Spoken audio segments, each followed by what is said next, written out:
Glória a Deus. Espero que no momento do louvor, para você seja mais do que uma canção, que seja uma oração. Porque se você parar para pensar no que você está declarando enquanto canta, porque infelizmente durante muito tempo no mundo a gente cantava músicas sem parar para observar o que estávamos cantando. E cantávamos tantas coisas que eram ruins. Nós declarávamos com nossa própria boca coisas muitas vezes malignas. Mas a gente sem conhecimento, é música a gente cantava. Hoje não. Hoje a gente deve cantar porque música é algo divino. Foi Deus que criou. E a gente deve cantar pensando no que estamos falando. Aí é uma oração cantada, com ritmo, com música, e ela fica ainda mais poderosa porque a sua alma se envolve, seu espírito se envolve, e isso se torna poderoso. Glória a Deus por isso. Quero hoje compartilhar com vocês uma palavra. Na verdade, alguns anos atrás eu compartilhei essa palavra. Eu não sei precisar que data foi, mas enquanto eu tomava banho ontem, e orando e pensando, buscando de Deus, citei que eu estava tomando banho porque geralmente tomando banho, Deus fala muito comigo, porque eu uso aquele tempo ali para pensar algumas coisas. Muitas ministrações, elas nasceram no banho, experiência com Deus, e ali às vezes eu me demoro pensando, eu já tenho que correr e pegar uma caneta, um papel ou o computador e começar a anotar algumas coisas que Deus foi falando. E isso aconteceu nesse momento. Eu relembrei, o Espírito Santo me fez lembrar dessa palavra muito importante e oportuna para esse tempo. Esse tempo que a igreja, e eu gosto de frisar isso, esse tempo que a igreja está sendo peneirada, que nós estamos sendo colocados à prova, nesse tempo onde nós vamos ter a condição de avaliar realmente a nossa vida espiritual, porque a vida espiritual, junto com o corpo, na congregação, no culto, ela é quase que conduzida pelo ambiente, pela atmosfera. Eu já falei sobre isso aqui. A atmosfera influencia muito na nossa vida. E nesse momento, com o louvor, com esse Jesus maravilhoso aqui atrás, e a gente adorando, nós somos conduzidos. Mas o evangelho verdadeiro, ele é vivido lá fora. É na prática, é no dia a dia, nos relacionamentos, o que fazemos, como nos relacionamos com as pessoas, como tratamos de cada caso que se apresenta diante de nós.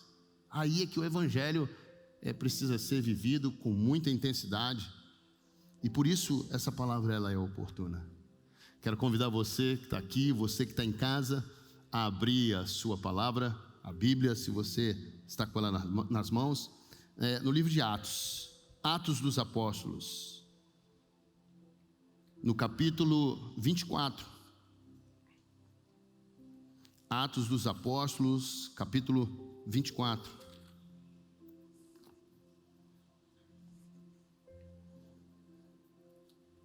Nós vamos ler a partir do versículo 22.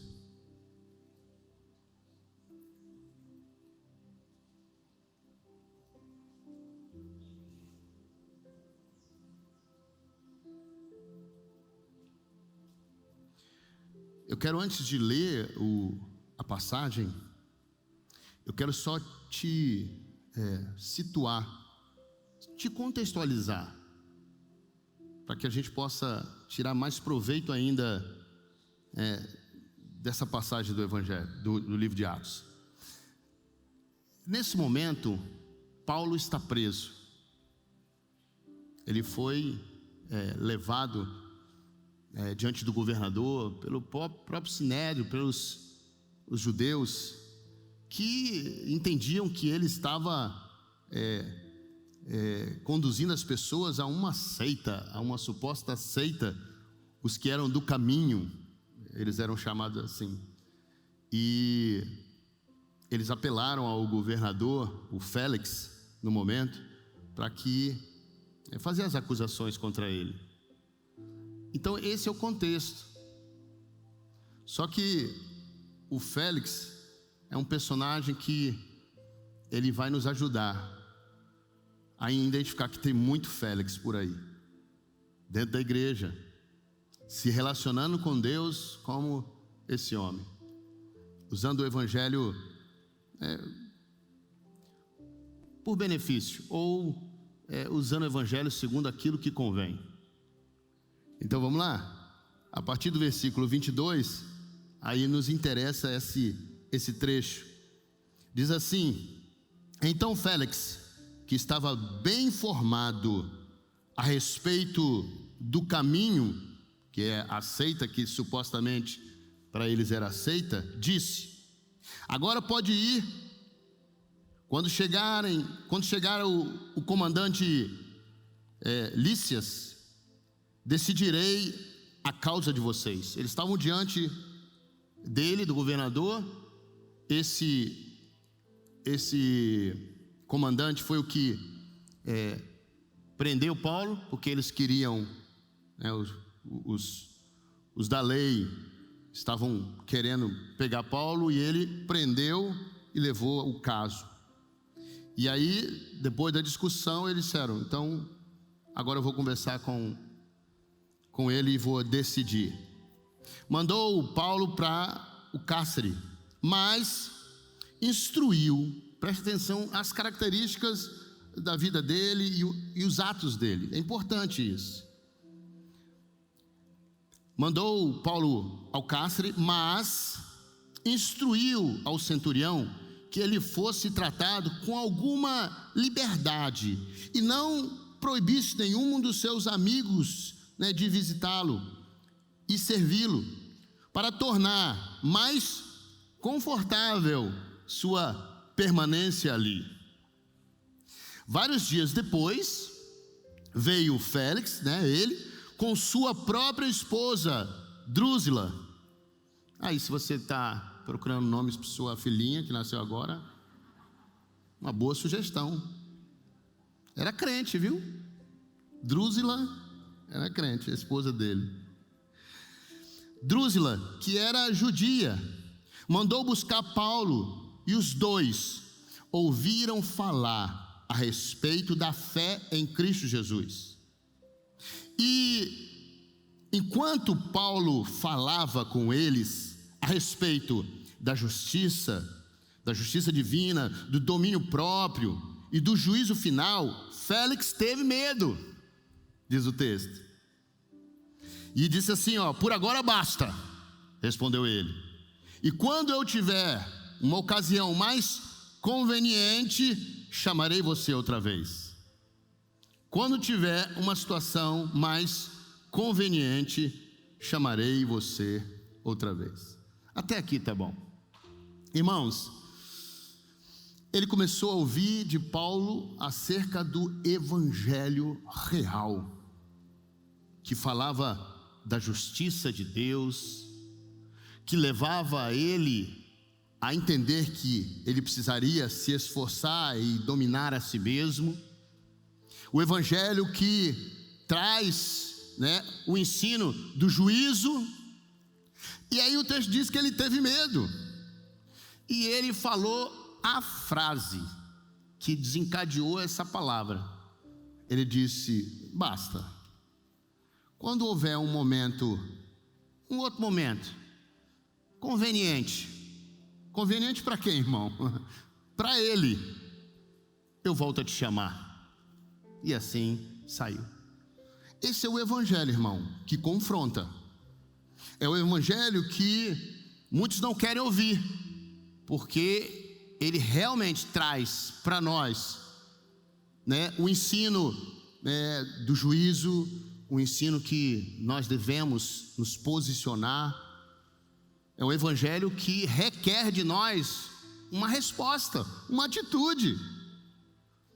Agora, o que é a conveniência? Por isso que eu, na época, usei esse título para essa mensagem: o evangelho conveniente. Porque conveniência, na verdade, é aquilo que atende ao gosto, às necessidades, ao bem-estar do indivíduo, né? O que é vantajoso, o que é interessante, o que é proveitoso, o que é útil. Isso é o que é conveniente, ou o que é conveniência. E a gente pode fazer um paralelo, irmão, dessa conveniência exatamente com uma loja de conveniência, porque ela retrata exatamente, né, essa circunstância, o que é a conveniência e o que esse homem buscava no evangelho: aquilo que fosse conveniente, aquilo que confrontava, aquilo que não era bom para ele. Aí, não, eu não quero isso. Olha bem, eu separei aqui algumas coisas que tem muita relação na loja de conveniência. Essas lojas, elas estão disponíveis hoje em dia, em cada esquina aí você encontra uma lojinha de conveniência. É verdade ou não é? E você hoje encontra o evangelho disponível. Graças a Deus que nós temos hoje liberdade de culto no nosso país, e temos muitas igrejas onde as pessoas podem entrar para ouvir a palavra. E a loja de conveniente para todo gosto, né? Tem umas que são bem surtidas, são umas que tem tudo dentro e você se perde lá. Hoje as farmácias já quase que se tornaram uma loja de conveniência. Você vai comprar o remédio fica lá no fundo, porque até chegar no remédio você vê tanta coisa que te atrai, e esse é o objetivo mesmo. E é assim a loja de conveniência. Geralmente, ou principalmente na capital, elas são 24 horas. Nós temos o evangelho 24 horas. A hora que você precisar, ele está à sua disposição. O leque de opções numa loja de conveniente é imenso, você fica atordoado por isso. É tanta coisinha interessante. Olha aqui, seja qual for a circunstância que você deseja, precise, aqui tem tudo, verdadeiramente. O paralelo que eu estou fazendo é que nós não podemos tratar o evangelho de Cristo como uma loja de conveniência, porque na loja de conveniência, né, a gente escolhe só aquilo que a gente precisa, e a gente vai na loja de conveniência quando a gente não foi para a feira e está precisando de alguma coisa de imediato, rápido, porque é mais caro. A gente vai lá e pega só aquilo que a gente precisa, irmão, só aquilo que é uma necessidade momentânea. É mais essa relação que eu quero fazer. E tem muita gente tratando o evangelho da mesma forma que vai a uma loja de conveniência. Pega aquilo que lhe é necessário naquele momento, só quando a necessidade chega. Só quer extrair daqui aquilo que é bom, aquilo que convém, aquilo que satisfaz, aquilo que é conveniente. Esse evangelho de conveniência é mais real do que você pensa, irmão. É mais praticado do que você pensa nos dias de hoje, com pandemia ou sem pandemia, irmão. Por isso que eu estou falando que eu ministrei essa palavra há anos atrás, porque é o que acontece muitas vezes. Ele é tão real que inclusive lançaram, qual é a câmera mais perto? É de cá? Lançaram essa versão da Bíblia, não sei se você já adquiriu. Se não, corre, entra na internet, que é a Bíblia Sagrada Light. Saiu a Bíblia Light. Você já viu que ela é bem fininha? Exatamente porque só tem aqui o que é bom. Igual aquelas caixinhas de promessa, já viu? É um absurdo caixinha de promessa. Porque a pessoa vicia em só ir lá para pegar as promessas. Não tem caixinha de ordenanças, não tem. Ninguém fez. Alguém já tem aí uma caixinha de ordenanças? Você tem que fazer isso, você tem que abrir mão disso, você tem que... Não tem, irmão, só tem as promessas. Você vai ganhar isso, você vai ser feliz. Então tem a Bíblia Light, né, o Evangelho Conveniente, e a versão aqui é a versão revista e banalizada. Não sei se você conhece essa versão. Porque é a gente banalizar o Evangelho. Irmão, em nome de Jesus, não corre depois para a internet para ver se acha para comprar, não. É brincadeira, irmão. Isso aqui é um livrinho que eu botei só uma capa. Eu fiz essa capa, viu? Na internet, aí quem está assistindo em casa, viu? Não corre para adquirir, não, porque não existe. É uma brincadeira. Alô? Que fique bem claro. Tem gente que já animou. Oh, Bíblia Light.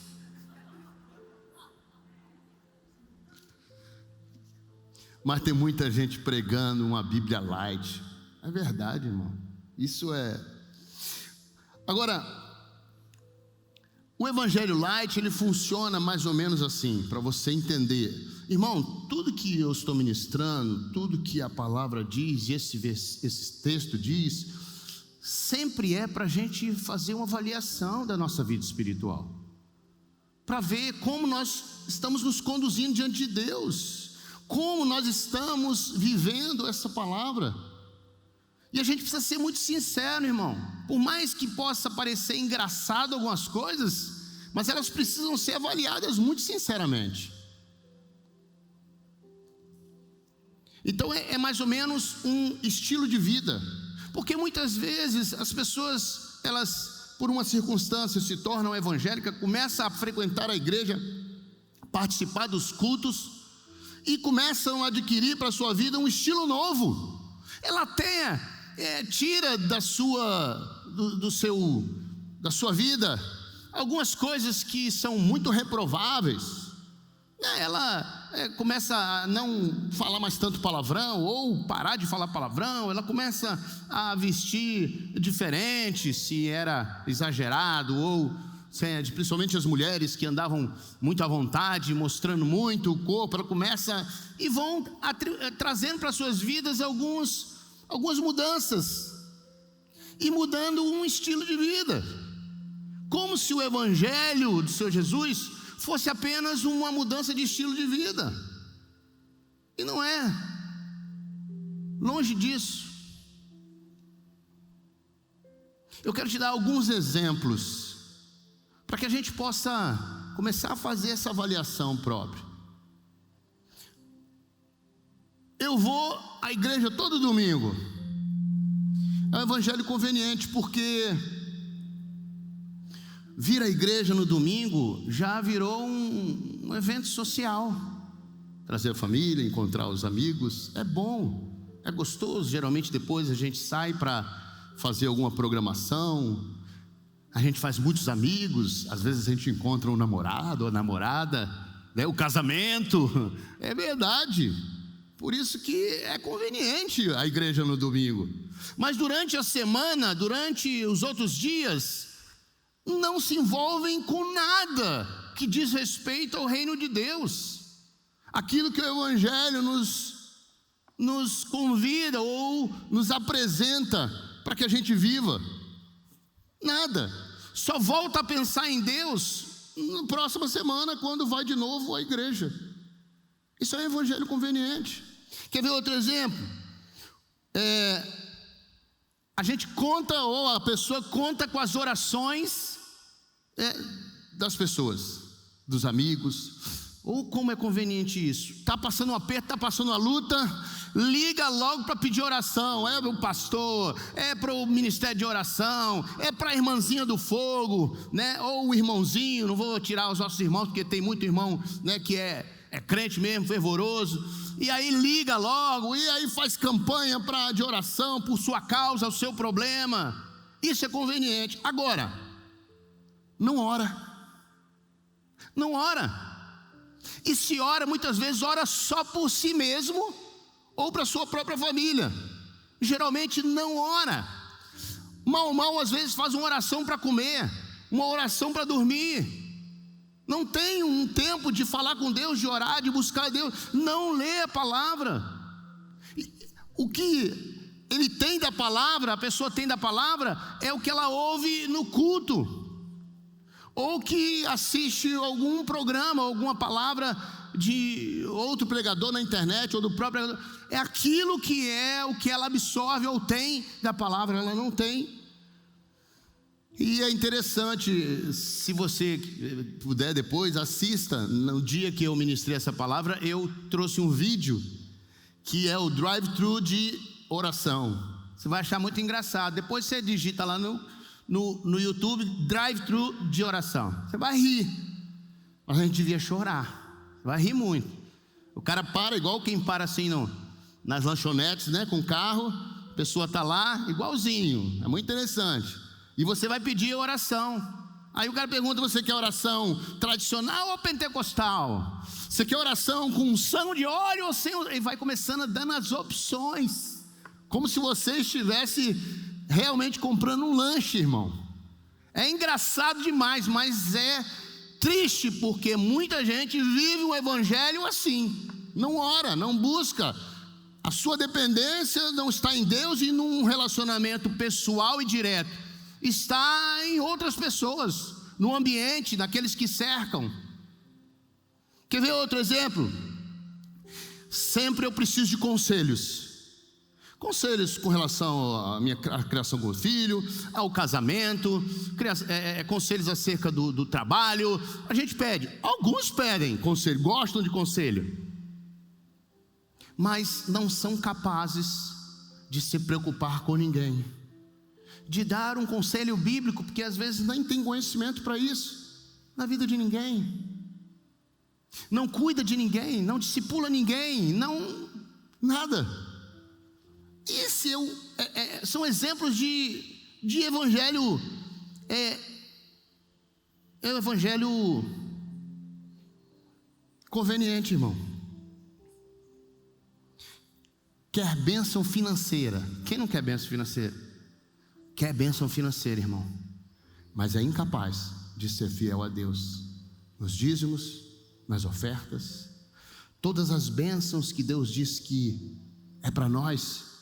Quer, espera, mas não é capaz de obedecer a palavra que diz para ser fiel a Deus, para ser liberal, para poder ofertar, dar, para receber. Não, mas quer a prosperidade de Deus, quer a bênção de Deus. Isso são sinais, irmão, de evangelho de conveniência, o evangelho superficial, o evangelho que não cabe mais, mas que infelizmente é o que hoje em dia temos visto. Irmão, quanto mais você lê a Bíblia, quanto mais o Senhor te revela a palavra, mais você vai ficando assustado e impressionado como as pessoas estão se relacionando com Deus, com o evangelho, com a palavra nos dias de hoje. A gente tem uma expressão assim: se fulano levantasse do caixão hoje, ia se assustar com o que está vendo. Se os irmãos do passado que viveram, né, a luta pelo evangelho, a dedicação, o empenho, para que eu e você hoje tivéssemos esse conforto, se eles vissem a igreja de hoje, eles iam talvez pensar assim: nós fizemos tudo errado. O que nós fizemos? Por que hoje está desse jeito? Porque as pessoas não estão levando Deus a sério. As pessoas querem os benefícios de Deus, isso é fato, mas ninguém quer abrir mão de nada, ninguém quer se esforçar, ninguém quer pagar um preço, quer a coisa conveniente, fácil, rápida, fast food. Hoje é o que está acontecendo. Eu sou do tempo, irmão, que você apertava lá no computador um acesso, e aí rodava e ficava aquele barulho para poder entrar numa página lá, ou uma página não, no programa. Hoje, irmão, se você aperta um botão e não vai direto, você desiste. A gente quer tudo imediato, quer rápido, quer para ontem. Pagar preço, gastar tempo. Ninguém quer isso não. O esforço, esse esforço, ninguém quer. Agora, entenda de uma vez por todas: o evangelho verdadeiro não admite, irmão, que a gente faça dele um evangelho de conveniência. A gente tem que viver ele todo. Não adianta a gente fazer algumas coisas e outras não. Quer ver um texto? Se você tiver com a Bíblia aí, abra Tiago 2:10. Olha que preço forte, irmão. Por isso que eu digo, quanto mais a gente lê, a gente não pode se deparar com esses textos e achar que não é bem assim, porque é assim. Tiago 2:10 diz assim, se você puder, presta bem atenção aqui. Se não achou, para um pouco e presta atenção, depois você vê. Diz assim: e a pessoa que guarda todas as leis de Deus, mas comete só um pequeno deslize. Você guarda tudo. Parece até injusto, né, irmão? Parece até injusto. E a pessoa que guarda todas as leis de Deus, mas comete só um pequeno deslize, é culpado, como se tivesse quebrado todas as leis. Porque o mesmo Deus que disse: não adulterarás, também disse: não matarás.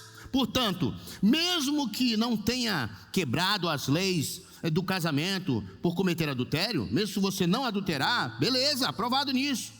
Agora, se você já matou alguém, então já quebrou a lei de Deus e é culpado diante dele. É culpado diante dele. Você quer ver um exemplo? Vamos lá.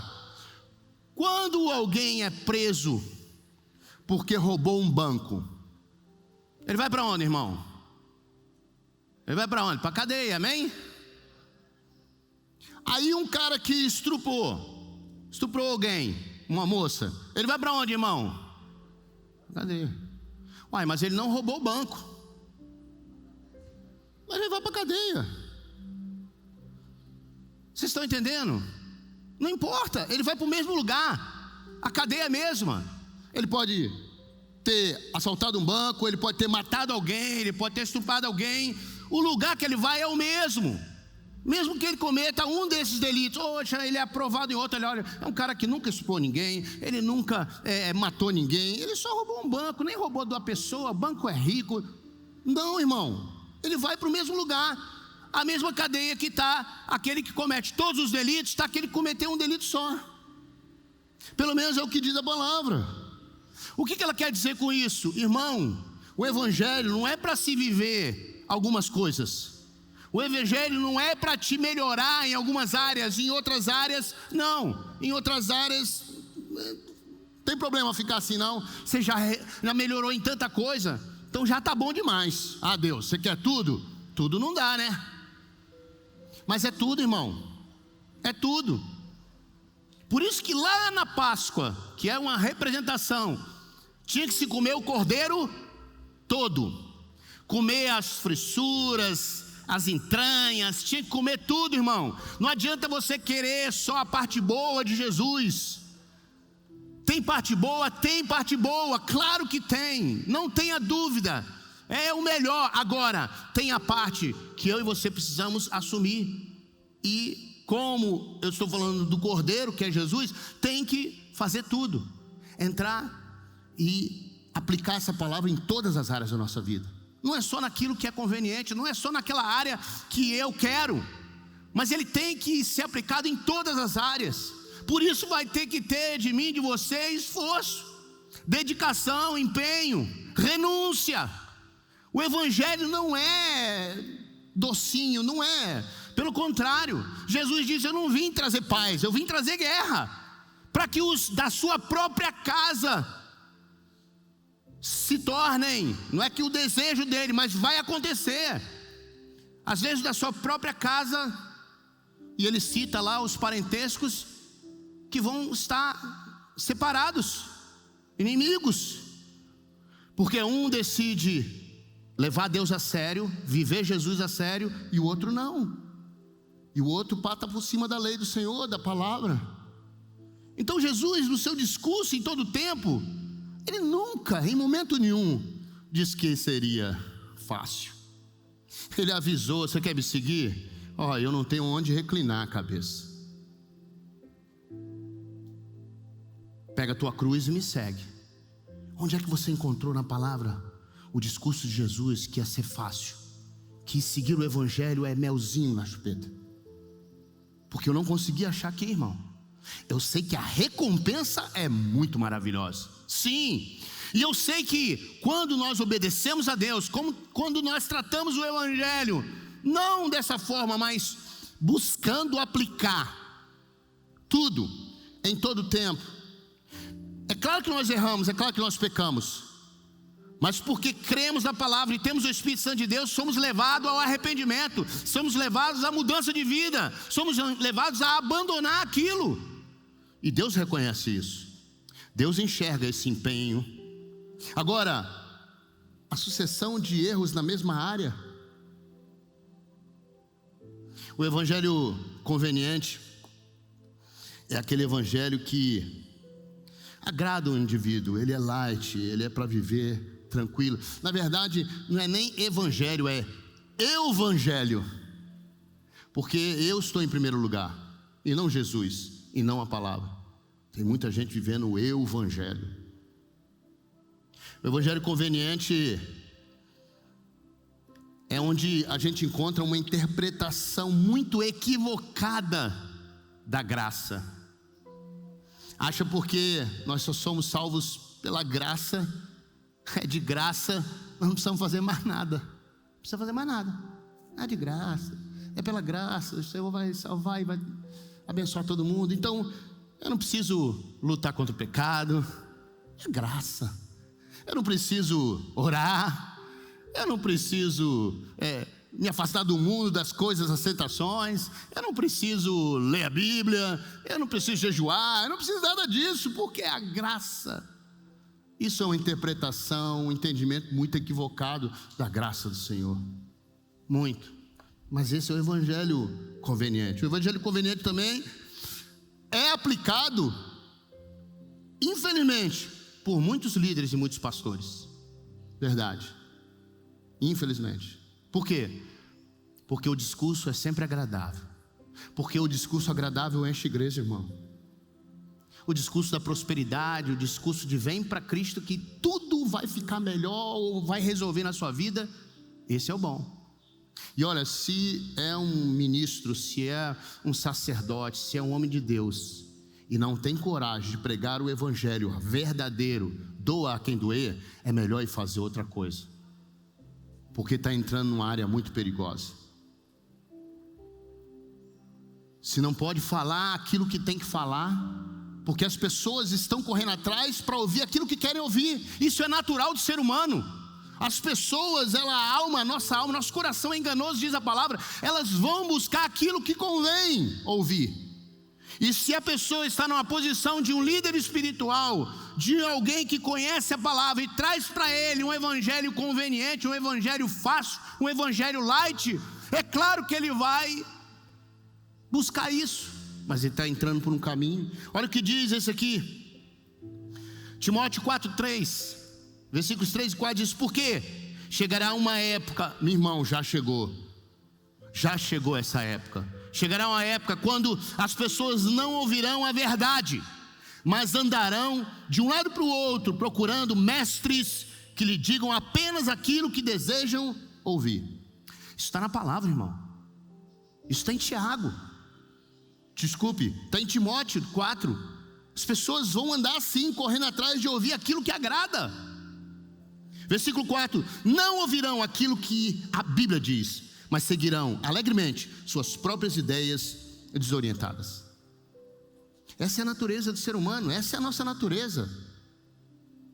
E se tem um líder, misericórdia, irmão, se tem um líder que age dessa maneira para encher a igreja, para poder, aí esse líder não fala do adultério. Por quê? Porque tem um irmãozinho ali que ele é empresário, o dízimo dele é alto e o cara está vivendo no adultério. Aí amordaça a boca do homem de Deus.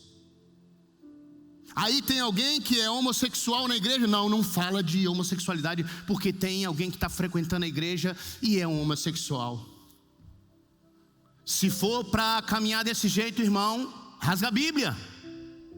Porque a gente tem que falar exatamente daquilo que é necessário para curar as pessoas, para transformar a pessoa, não para maquiar, não para fazer com que elas venham para esse lugar, porque esse lugar não salva ninguém. Quem salva é Jesus. A igreja não salva, quem salva é Cristo. Se você entregar sua vida a Jesus, Ele te salvará. A igreja sim tem o seu valor, é o corpo de Cristo. Ele diz que é necessário que andemos juntos em comunhão, né, cumprindo a missão. É fato, isso é fato. Mas quem salva mesmo é Ele. O seu corpo, a igreja hoje, na autoridade dEle, pode proclamar o Evangelho de salvação, pode curar uma vida, pode transformar, sim, em o nome dEle, através do poder dEle, não nosso, não da igreja em si, não do prédio da organização, não do CNPJ, mas de Cristo. E o Evangelho conveniente tem sido aplicado por aí, e vocês sabem disso. O ruim é ouvir muitas vezes, o ruim é se ver muitas vezes envolvido em características do Evangelho conveniente. Porque esse Evangelho conveniente é o Evangelho que não confronta, que ignora o pecado, que quer que as pessoas se sintam bem quando vem à igreja. É para se sentir bem sim, irmão, mas não porque a gente vai esconder a verdade do Evangelho, não porque a gente vai promover um ambiente gostoso, social, não. Tem que se sentir bem porque conheceu a verdade e foi liberto daquilo que condenaria ela. Isso sim.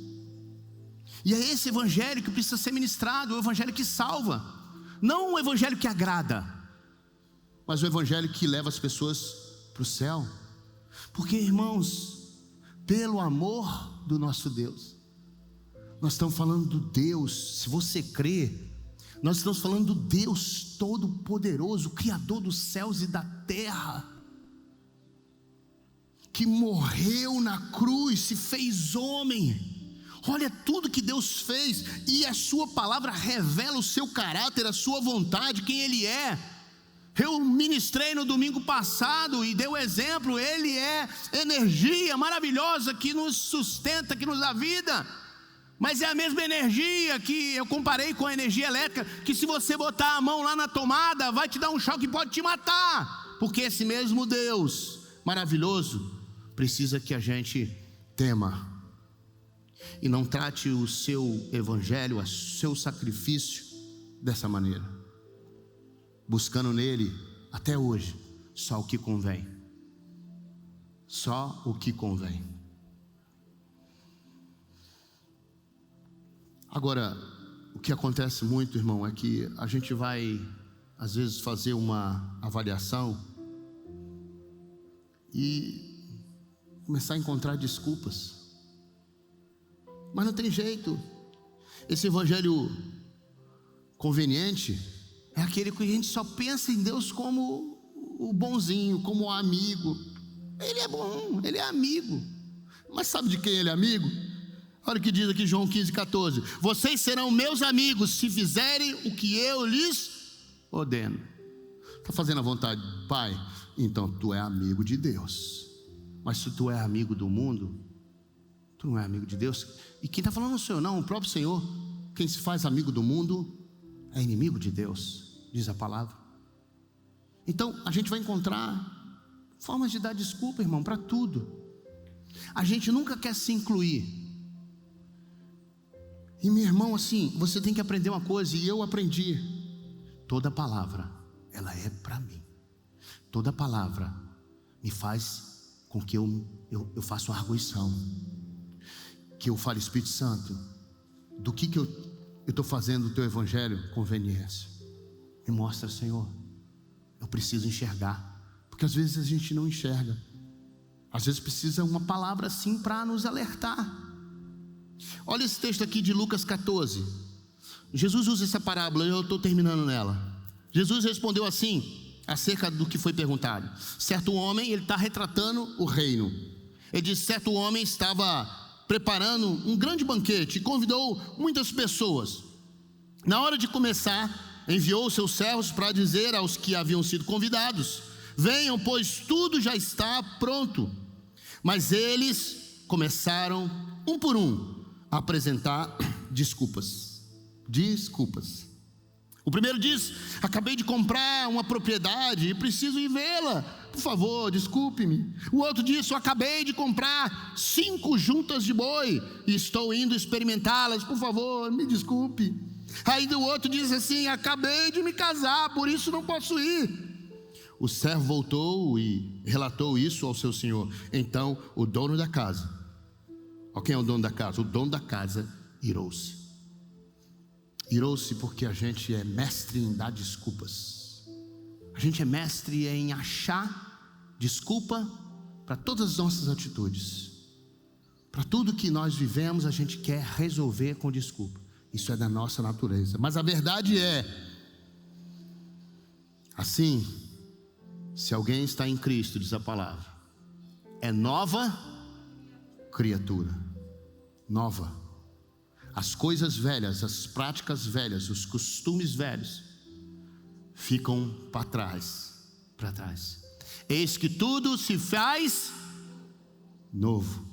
Eis que tudo, vou te dar uma forma que talvez você nunca leu isso. Eis que tudo se faz evangelho. Porque evangelho é a novidade de vida. Aqueles que estão em Cristo são novas pessoas, novas criaturas. Os que estão em Cristo verdadeiramente, que tem o Espírito Santo, que está cumprindo com o Evangelho e a vontade dele, são novas criaturas.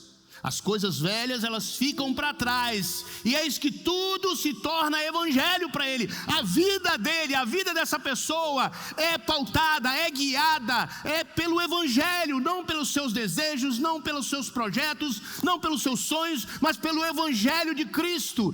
Isso sim é viver o evangelho, é caminhar na palavra do Senhor.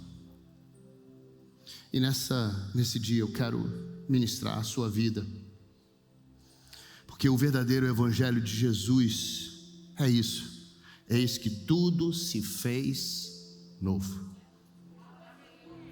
O que na sua vida ainda te impede de viver o novo de Cristo? O que na sua vida ainda é esse evangelho de conveniência? O que na sua vida você enxerga que você não está verdadeiramente vivendo aquilo que a palavra espera que você viva? O que? Eu não posso dizer isso. Só você pode dizer. Só você pode dizer, porque ao sair ali daquela porta, quando acabar essa palavra aí na sua casa, o que fica depois? O que fica na segunda-feira? Qual vai ser a sua atitude no decorrer da semana? Continuar nos mesmos costumes, nos mesmos erros, da mesma maneira, mesmo ouvindo o evangelho, mesmo entendendo? Esse não é o evangelho de Cristo, esse é o evangelho conveniente, que a gente faz por nós. É o evangelho. Fecha os teus olhos. O verdadeiro evangelho nunca foi light. Nunca. Até os discípulos de Cristo, os que viveram perto dele, que fizeram sua vontade, que caminharam ali, abrindo mão de tanta coisa, eles não foram poupados. Não foram. Eu posso te citar aqui que Filipe foi apedrejado até a morte, Tiago foi morto a pauladas, Marcos foi arrastado até a morte, Barnabé foi queimado, Pedro foi crucificado de cabeça para baixo, Paulo foi decapitado, André foi crucificado também na cruz em X, Mateus foi decapitado, Tomé foi morto com uma lança, Lucas foi enforcado, e até João, que foi preso na ilha de Patmos, também sofreu antes de ir para lá. Nunca foi light, nunca foi fácil. Agora você tem que se perguntar: será que você tem feito uso desse evangelho assim? Será que você é esse que quer a promessa, mas não quer a prática do abrir mão, do se esforçar em prol, por conta do reino? Essa avaliação só eu e você podemos fazer pessoalmente. A minha oração aqui é para que você, de uma vez por todas, entenda que o evangelho é novidade de vida, e o Senhor espera que você viva segundo a palavra dele. Pai, em nome de Jesus eu oro por cada um dos meus irmãos que estão aqui nessa manhã. Eu oro por cada um dos que estão em casa ouvindo agora, Deus, em nome de Jesus. Que o Senhor possa abrir os nossos olhos, principalmente nesse tempo. Isso está muito fácil de enxergar, Deus. Muitos de nós vamos tentar nos convencer a nós mesmos e não oramos em casa, não abrimos a Bíblia, nem assistimos os cultos, Deus, e muito menos vem ao culto presencial, seja agora, seja em outro tempo. Deus, em nome de Jesus, tem misericórdia de nós. Abre os nossos olhos, o nosso entendimento, vem e faz realmente nova todas as coisas. É a minha oração em favor de cada um dos que me escutam agora, a partir de mim mesmo, que possamos viver o evangelho verdadeiro sobre nós. É a minha oração, profetizando isso, declarando isso, em nome do nosso Senhor Jesus Cristo. Amém? Glória a Deus, glória a Deus. Que você receba essa palavra, por mais que algumas ministrações possam ser duras, é necessário. Quando Jesus ministrou algo muito duro para os discípulos, muitos foram embora, desistiram e disseram: duro esse discurso. Jesus precisou olhar para os mais chegados e perguntar: e vocês, vão também? Só o Senhor tem palavra de vida eterna. Mas muita gente desiste porque não é fácil. Tem que haver renúncia, tem que haver entrega.